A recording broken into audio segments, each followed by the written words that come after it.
할렐루야. 거룩한 주일을 맞이했습니다.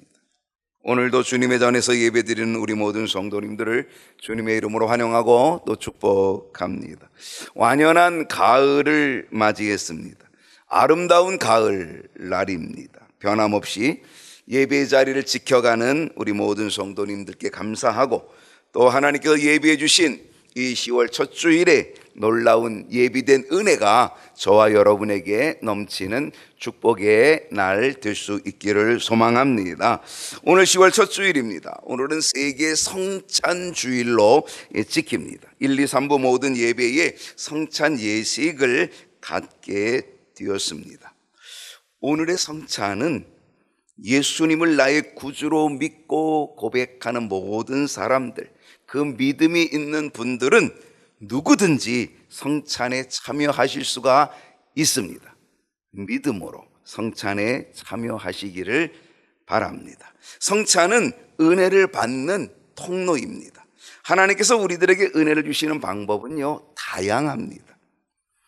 아름다운 이 계절, 이 가을의 계절 속에, 이 자연 속에도 하나님의 손길이 있고, 하나님의 섭리가 있고, 또 하나님의 창조의 뜻도 있고, 또 하나님의 은혜도 들어 있습니다. 말씀 속에도 하나님의 은혜가 있어 하나님의 은혜를 받습니다. 기도에도 하나님의 은혜가 있습니다. 하나님의 뜻을 분별합니다. 또 하나님께 간구하며 응답을 얻는 하나님의 은혜도 있습니다. 찬송을 부를 때에 그 찬송 중에 임재하시는 하나님을 만나고 하나님의 은혜를 경험하기도 합니다. 그리고 우리의 이 예배가 하나님의 은혜를 누리는 통로가 되기도 합니다. 그리고 또한 오늘 베푸는 이 성찬의 예식 속에도 하나님의 은혜가 있음을 믿습니다. 오늘 세계 성찬주일 함께 나누는 이 성찬을 통해서 하나님의 임재와 능력, 그리고 나와 함께 하시는 역사, 놀라운 은혜를 경험하는 성찬이 될 수 있기를 소원합니다. 여러분, 이 성찬이 어떻게 시작이 되었을까요? 어떻게 시작된 겁니까? 이 성찬은 예수님께서 시작하셨습니다. 예수님께서 제정하신 것이 성찬입니다. 우리 주님께서 가장 먼저 시작하신 성찬, 2000년이 넘도록 지금까지 이 성찬이 계속적으로 진행되고 있다라고 하는 것입니다. 주님이 언제 이 성찬을 처음 시작하셨을까요?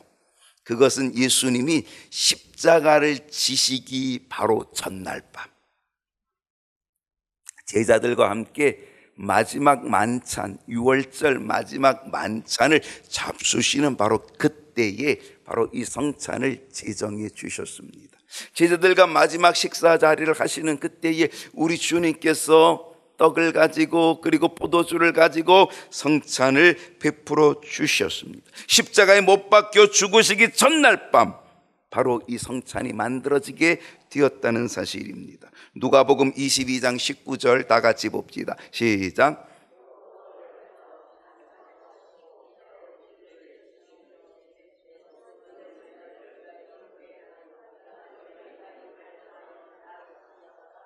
유월절 만찬, 주님이 십자가를 지시기 전날 밤에 그 유월절 만찬을 제자들과 하시면서 나누시면서 그 중에 갑자기 주님께서 떡을 가지고 그것을 가지고 감사기도 하시고 그거를 띄어서 제자들에게 나누어 주십니다. 그리고 뭐라고 말씀했습니까?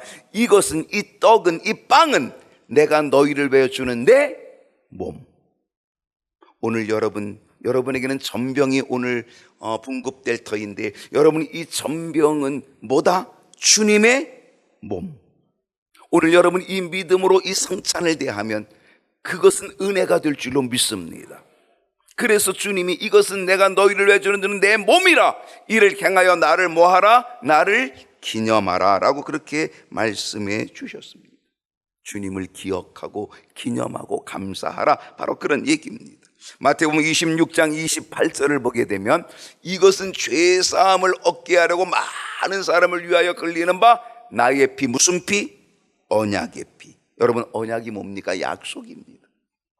피, 주님의 이 피는, 이 보혈은 어떤 약속이 있고 어떤 언약이 있다?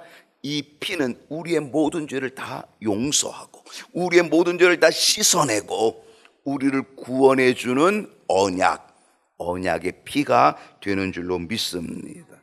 그렇습니다. 성찬은 예수님께서 이 땅에 오신 목적, 예수님이 이 땅에 오신 사명, 이거를 분명하게 보여주는 것이 바로 이 성찬 예식이라고 하는 것입니다. 예수님이 십자가 지시기 전날 밤 제자들과 마지막 만찬을 나누시면서 성찬을 집례해 주시고 그 성찬을 통하여 우리를 구원하시기 위한 예수님의 마지막 관문 뭐냐? 십자가의 죽으심의 의미가 뭔지를, 그 십자가에서 몸을 바치는, 십자가에서 피를 끌리는 그 의미가 무엇인지를 분명하게 보여주신 사건, 그것이 바로 성찬이었다는 사실입니다. 성찬에서의 이 떡, 오늘 여러분에게 전병을 준다 그랬는데 이 전병은 뭐라고요? 예수님의 몸, 이 몸을 상징합니다. 십자가에다 찢기신 몸, 예수님은 당신의 몸을 우리에게 주어서 먹게 하심으로 우리는 예수님 이 몸 되는 이 예수님 몸을 먹는 거예요. 이 전병은 주님의 몸이에요. 이거를 먹음으로 어떤 일이 벌어지냐? 나와 주님은 연합된 한 몸, 하나이다. 연합됐다, 하나라는 거예요. 오늘 여러분 이 믿음으로 이 전병을 받을 수 있기를 바랍니다. 내가 이 전병을 먹으며 주님의 몸을 내가 먹고 그리고 주님과 나는 하나다, 연합되었다라고 하는 이 믿음을 가질 수 있기를 소원합니다. 포도주는 십자가에서 흘리신 주님의 피 보혈을 상징합니다. 히브리서 9장 22절 다 같이 읽어봅시다. 시작.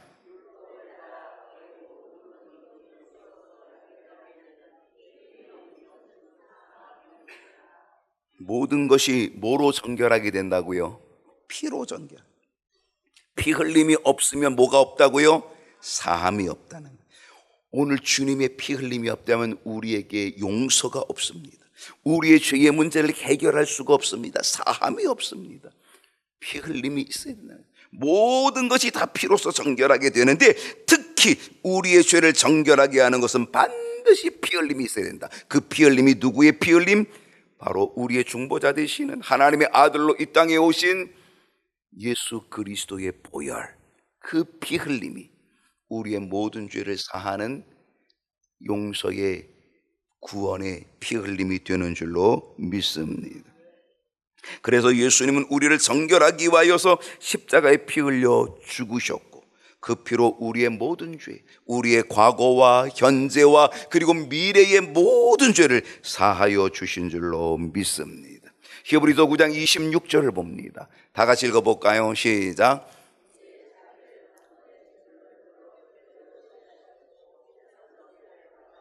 우리 주님은 자기를 단번에, 한 번에, 그 전까지는 계속 죄를 지으면 양을 잡아야 되고 죄를 지으면 소를 잡아야 되고 죄를 지으면 비둘기를 잡아야 되고 그래서 그 피를 계속적으로 피의 제사를 지냈건만 이제 우리 주님이 단번에 한 번에 제물로 드려 죄를 없이 하시려고 세상 끝에 나타나셨다.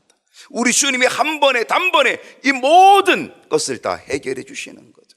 이제는 더 이상 제사 드릴 것이 없는, 이제는 더 이상 피 흘릴 것이 없도록 단번에 한 번에 다 이 문제를 해결해 주셨다라고 하는 사실입니다.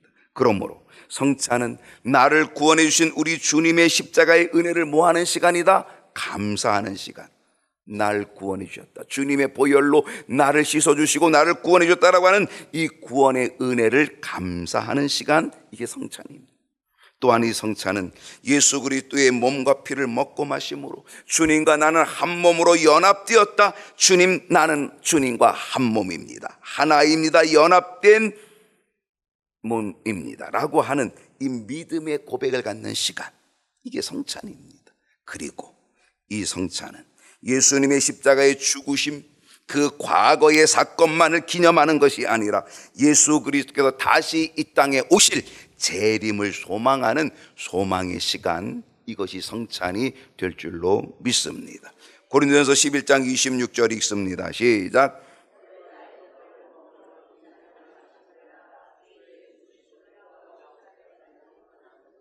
너희들이 이 떡을 먹으며 주님의 몸 이 떡을 먹으며 주님의 피 이 잔을 마실 때마다, 너희들이 성찬을 행할 때마다 뭐를 기억하라는 겁니까? 주의 죽으심을 그가 오실 때까지, 우리 주님 다시 재림하여 오실 그때까지 그 믿음의 소망을 가지고 바로 이 구원의 은총을 선포하고 전하라는 것입니다. 감사하는 거죠. 오늘 우리 모두는 주님의 몸과 주님의 피, 이 성찬을 먹고 마시며 십자가의 보혈로 날 구원해 주신 구원의 은혜를 진심으로 감사하며 그 구원의 확신과 믿음을 갖고 다시 오실 우리 주님의 재림을 소망 중에 바라보며 주님과 나는 한 몸 연합된 모습을 가지고 한 몸 되었으니 그 몸을 가지고 믿음의 멋진 삶, 남은 삶, 끝까지 승리하는 은혜로 살아가는 우리 모든 성도들, 모든 식구들이 다 될 수 있기를 축복합니다. 우리 옆 사람하고 인사합니다. 잘 오셨습니다. 큰 은혜 받읍시다. 오늘 10월의 첫 주일 여러분과 함께 나눌 말씀의 제목은 오늘도 똑같습니다. 누구를 본받아야 할까요? 오늘 몇 번째 시간입니까? 16번째 시간입니다. 우리는 지난 주일까지 바나바를 본받자라고 그렇게 했습니다. 바나바, 무엇을 본받으면 좋을까요? 라고 했는데 여러분 혹시 생각나는 게 있나요? 중간 역할. 여러분 바나바 하면 중간 역할, 이거는 아주 대표적인 바나바에게 배울 점입니다. 중간 역할. 바나바는 중간 역할을 해서 바울을 세워줍니다. 그 중간 역할을 해서 마가를 회복시켜 줍니다. 바로 그렇게 했던 바나바의 중간 역할을 우리가 본받자 그랬습니다. 또 뭘 본받자 그랬습니까? 권면하고 위로하는 것, 그걸 본받자 그랬습니다. 바나바는 요셉이라는 이름, 그것이 본명이었지만 그 요셉이라는 이름보다도 위로의 아들이라는 뜻을 가지고 있는 바나바, 그것을 우리는 더 잘 알고 있습니다. 바나바는 위로와 권면의 사람이었다. 그래서 그 위로와 권면과 위로의 사람 바나바를 우리가 함께 본받자라고 얘기했습니다. 또 밭을 팔아서 사도들의 발 앞에 놓은 순수한 헌신을 본받자 그랬습니다. 예루살렘 교회가 550km 떨어진 안디옥의 바나바를 파송합니다. 그 파송함에도 그 먼 곳으로 아멘하여 순종하여 갔던 멋진 교회의 일꾼 되었던 바나바의 순종, 그 일꾼의 모습 우리가 본받자 그랬습니다. 착한 성품, 바나바는 착한 사람이라 해서 여러분 오늘 그리스도인들은 착한 사람이어야 합니다. 여러분 정말 우리의 성품이 변화되어야 됩니다. 성령으로 변화되어야 됩니다. 착한 성품 되어야 됩니다. 그 착한 성품으로 본을 보였던 바나바를 본받자 그랬습니다. 바나바는 육적으로 착한 성품뿐 아니라 영적으로는 어땠습니까? 성령과 믿음이 충만함으로 큰 무리가 죽게 더하여 준 부흥의 주역이 되었다. 오늘 우리가 착한 성품을 가지고 우리가 믿음이 성령이 충만함에 은혜가 있다면 나를 통하여 부흥의 역사 통로가 만들어지게 될 줄로 믿습니다. 엄청난 교회가 부흥합니다. 그리고 또 안디옥 교회가 성장하고 부흥합니다. 그 교회의 큰 부흥의 영광을 혼자 독차지하지 아니하고 다소로 가서 사울을 불러냅니다. 그리고 바울과 함께 동역하면서 더 큰 안디옥 교회의 부흥을 일구어가고 끝내는 그리스도인이라고 하는 이름을 얻어내었던, 일컬음을 얻게 되었던 이 역사를 이루어냈던 바나바, 동역한 모습을 우리가 본받자라고 얘기했습니다. 오늘은 또 다른 사람을 살펴보며 본받기를 원합니다. 누구일까요? 아비가일입니다. 아비가일이 누구일까? 아비가일은 유다 남쪽 마온에 살고 있던 아주 부유한 나발의 부인이었습니다. 나발의 아내였습니다. 그러다가 그 남편 나발이 죽고 나서는 누구의 아내가 되었냐? 다윗의 아내가 된 여인이 아비가일입니다. 아비가일은 우리에게 잘 알려지지 않은 여인일 수도 있습니다. 우리는 아비가일 잘 알려지지 않았지만 이 아비가일을 통하여 정말 귀한 것들을 우리는 배울 수가 있게 됩니다. 누구를 본받아야 할까요? 거기에 지금 나오는 인물 중에 하나가 이 아비가일이었다고 한다면 이 아비가일을 통하여 우리는 분명히 배울 것이 있다는 거죠. 누군가가 저에게 아비가일에게 무엇을 본받으면 좋을까요? 라고 물어본다면 저는 이렇게 한마디로 대답하고 싶습니다. 아비가일을 통하여 본받을 것, 제가 한마디로, 그것은 지혜다. 뭐라고요? 지혜. 여러분, 지혜하면 떠오르는 사람이 있잖아요. 솔로몬입니다. 여러분, 솔로몬은 정말 대단한 지혜를 가지고 있던 왕이었지만 저는 솔로몬의 지혜보다 아비가일의 지혜를 더 얻고 싶습니다. 그만큼 아비가일은 정말 지혜의 여인이었다, 본받고 싶은 지혜의 사람이었다라고 하는 것을 보게 됩니다. 여러분, 성경은 이렇게 아비가일을 이렇게 증거하고 있습니다. 사무엘상 25장 3절을 보면 다 같이 봅시다. 시작. 그 사람의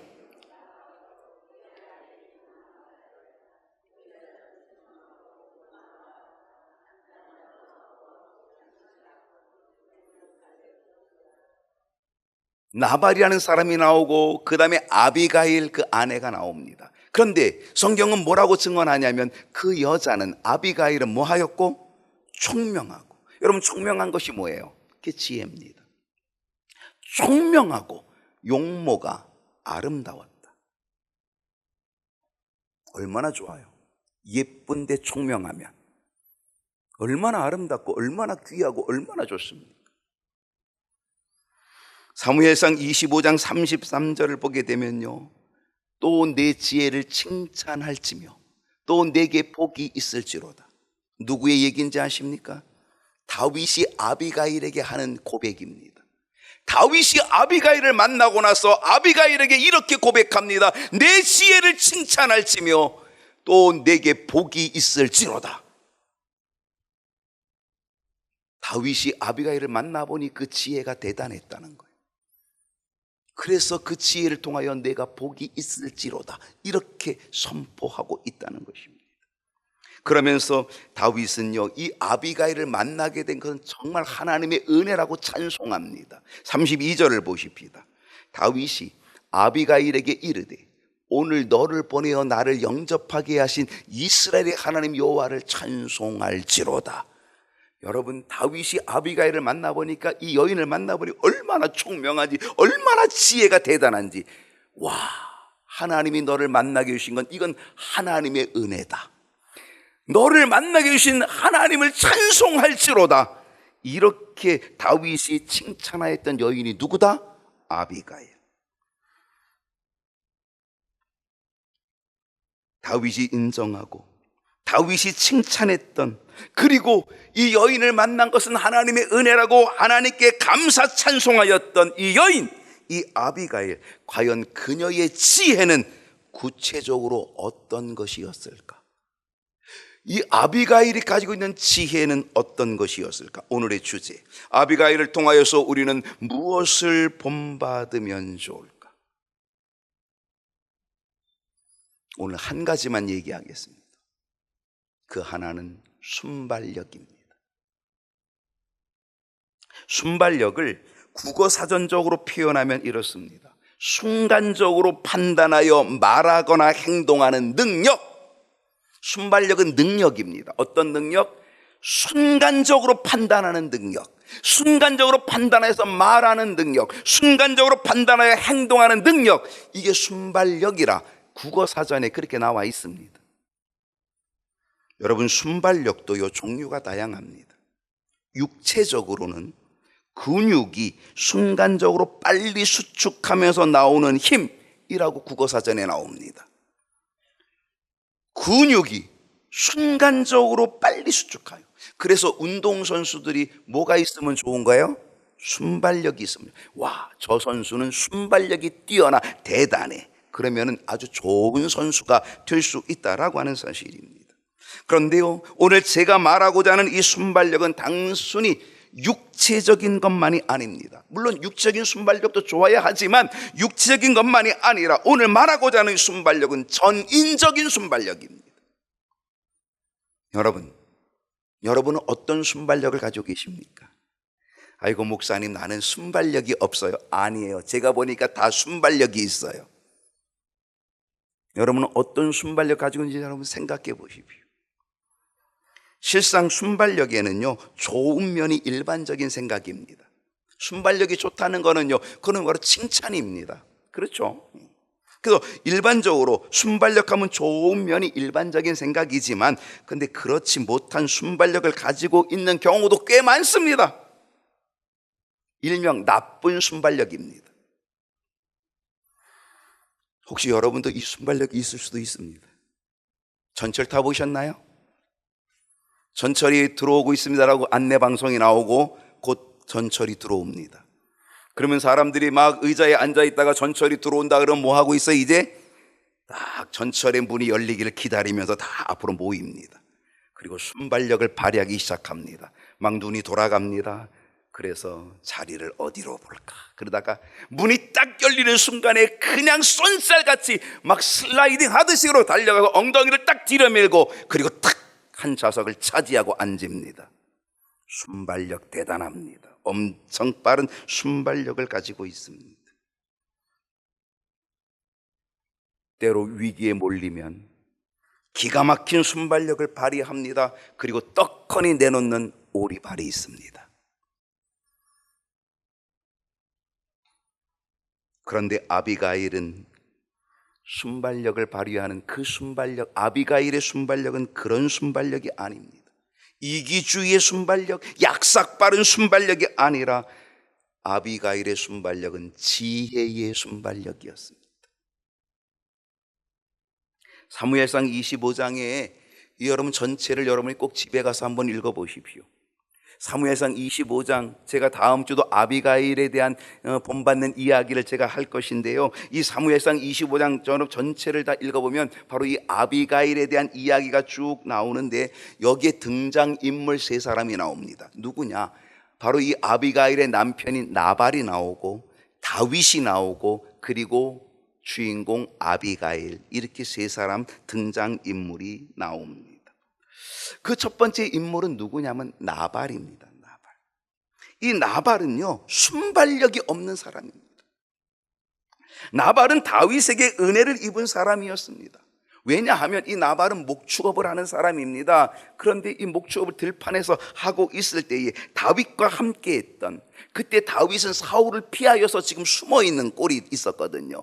그 사울을 피하여 숨어있는 이 다윗에게는 몇 명의 부하들이 있었냐면 600명의 부하들이 있었습니다. 이 600명의 부하들이 다윗과 함께 있음으로 인하여, 바로 그 들판에 같이 있음으로 인하여 그 600명이 그들에게 보호가 되고 담이 되고 울타리가 되어줘서 이 나발의 목축업을 하도록 잘 할 수 있도록 그렇게 보호해 주는 상황이었다는 것입니다. 이 나발은요 성경에 보니까 대단히 부자였답니다.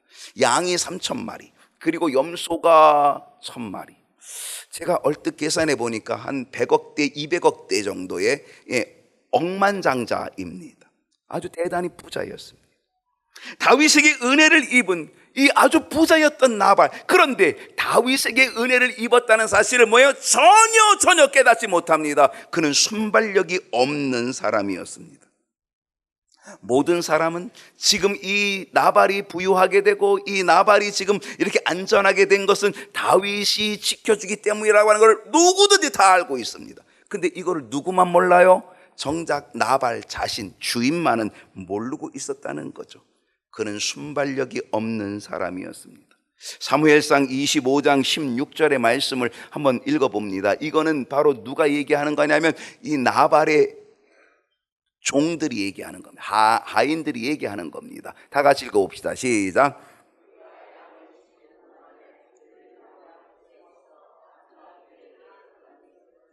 이 나발의 종들이 이렇게 얘기합니다. 우리가 양을 지키는 동안에 그들이 누구예요? 다윗의 일행 600명이 우리와 함께 있었어. 밤낮으로 우리에게 뭐가 되어줬다? 담이, 울타리가 되어줬다는 겁니다. 누구도 침범하지 못하도록, 맹수들이 침범하지 못하도록, 그리고 또한 도적대들이 침범하지 못하도록 밤낮으로 우리에게 뭐가 되어? 담이 되어 울타리가 되어서 우리를 지켜줬다는 겁니다.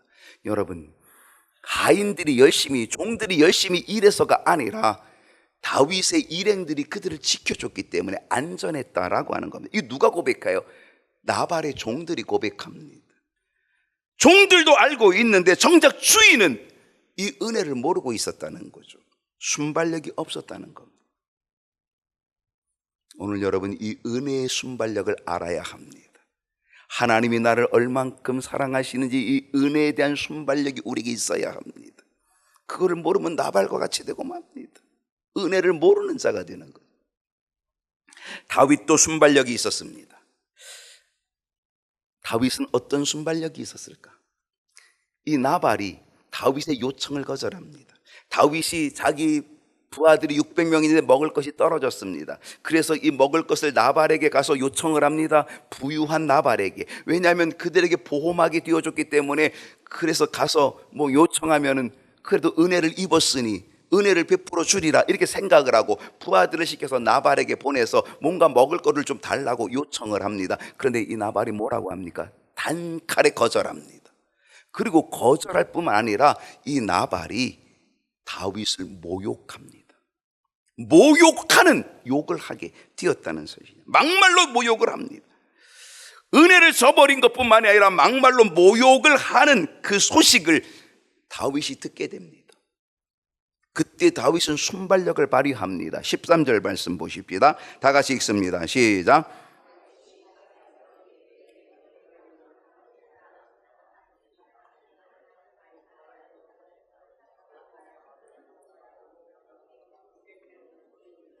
다윗의 순발력은요, 야 각기 칼을 차. 그냥 순간적으로 칼을 찹니다. 아주 빠르게 칼을 찹니다. 그리고 600명 중에 400명의 부하를 데리고 갑니다. 200명은 그 진에 남겨두고 400명을 데리고 갑니다. 자기도 칼을 급하게 찹니다. 그는 재빠른 순발력을 발휘하고 칼을 차고 누구에게 달려가는 거예요? 누구에게? 나발에게. 뭐 하려고? 단칼에 죽이려고. 나발뿐 아닙니다. 나발에 속한 모든 남자들은 단칼에다 죽이려고. 다윗은 순발력이 대단했습니다. 순발력이 있었지만 그런데 그의 순발력은 무엇에 의존한? 감정에 의존한, 무엇에 의존한? 분노에 따른 순발력이었습니다. 만약에 이 순발력을 그대로 가지고 간다면 어떻게 됩니까? 전쟁이 일어납니다. 그대로 가면 어떻게 됩니까? 살인과 파멸과 죽음뿐. 죽음, 파멸, 살인, 이것이 되고 마는 거예요. 때로 우리들은 순발력을 가질 때에 다윗처럼 감정과 분노에 치우치는 순발력이 된다면 그 순발력은 하나님이 기뻐할 순발력이 될 수가 없다는 사실입니다. 그러나 아비가일의 순발력은 달랐습니다. 나발은 순발력이 전혀 없던 사람, 다윗은 순발력이 있었지만 그 순발력은 살인과 파멸이 순발력이죠. 그런데 아비가일의 순발력은 달랐다는 겁니다. 18절 말씀 봅니다. 18절 말씀 보니까 아비가일이 급히, 여기 급히가 뭐예요? 이 순발력입니다. 아주 급하게 순발력을 발휘해서 떡 200덩어리를 마련합니다. 포도주 2가죽 부대를 그리고 마련합니다. 그리고 급하게 잡아버립니다. 양을 잡아요. 몇 마리 급하게 5마리 양을 잡아버립니다. 그리고 볶은 곡식 5스아. 여기서 5스아는 얼마큼 되냐? 36.5kg, 약 한 37kg 정도 되는 무게의 볶은 곡식을 준비합니다. 그리고 건포도 100송이를 준비하고 무화과 뭉치 200개를 가져다가 나귀들에게 순발력을 발휘해서 싣습니다. 이게 아비가일의 순발력입니다.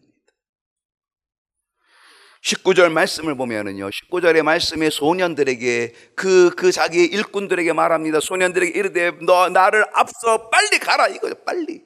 누구를 맞이하라? 다윗을 맞이하라. 빨리 가라. 순발력을 발휘했습니다.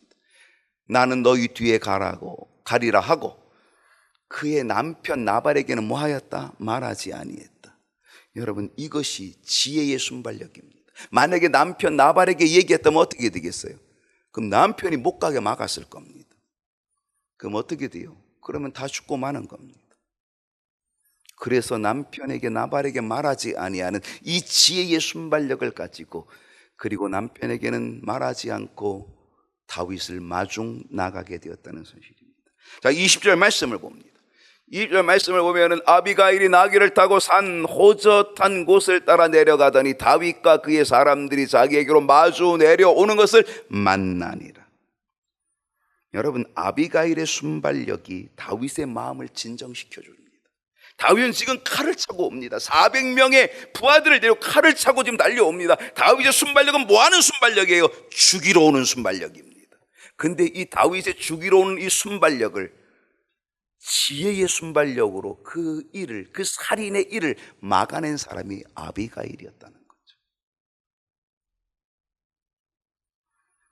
살인극을 막게 되는 결과를 가져온 아비가일의 순발력, 지혜의 순발력. 여러분, 나는 어떤 순발력이 있습니까? 여러분은 어떤 순발력을 발휘하십니까? 여러분은 어떤 순발력이 있으면 좋겠습니까? 나발처럼 순발력이 없으면 우리는 그냥 당하고 말 겁니다. 나발처럼 은혜를 모른다면 우리는 당하고 말습니다. 다윗이 칼을 차고 들어와서 다 죽이게 되어지는 일을 당하고 말 것입니다. 순발력이 없으면 그렇게 됩니다. 우리는 순발력이 없으면요, 우리는 어둠의 권세, 사단의 권세가 우리를 공격해 오는 것, 우리는 당할 수밖에 없다는 겁니다. 여러분, 우리는 순발력이 있어야 합니다. 지금이 어떤 때인지를 알아차리는 순발력이 있어야 합니다. 마귀가 지금 나에게 뭐를 노리고 있는지, 어떻게 달려오는지, 여기에 대한 우리는 순발력이 있어야 합니다. 만약에 이 순발력이 없다라고 한다면 우리는 마귀에게 당하여 우리는 패배하고 말 것입니다. 멸망하고 말 것입니다. 우리는 깨달아야 합니다. 순발력을 가지는 깨달음이 있어야 합니다.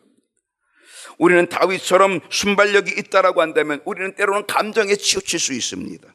어떤 일을 저지를지 우리는 알 수가 없습니다. 분노와 감정의 순발력을 가지면요, 우리는 무슨 짓을 할지도 모릅니다. 우리는 그런 순발력이 아니라 우리는 아비가일의 순발력이 필요하다는 거죠. 아비가일처럼 순발력을 발휘하면 죽음의 문제도, 살인의 문제도 해결하여 하지는, 내 앞에 어떤 큰 문제도 해결할 수 있는 놀라운 은혜가 있게 될 줄로 믿습니다. 주님, 오늘 아비가일의 순발력, 이 지혜의 순발력을 나에게도 주시옵소서. 기도하겠습니다.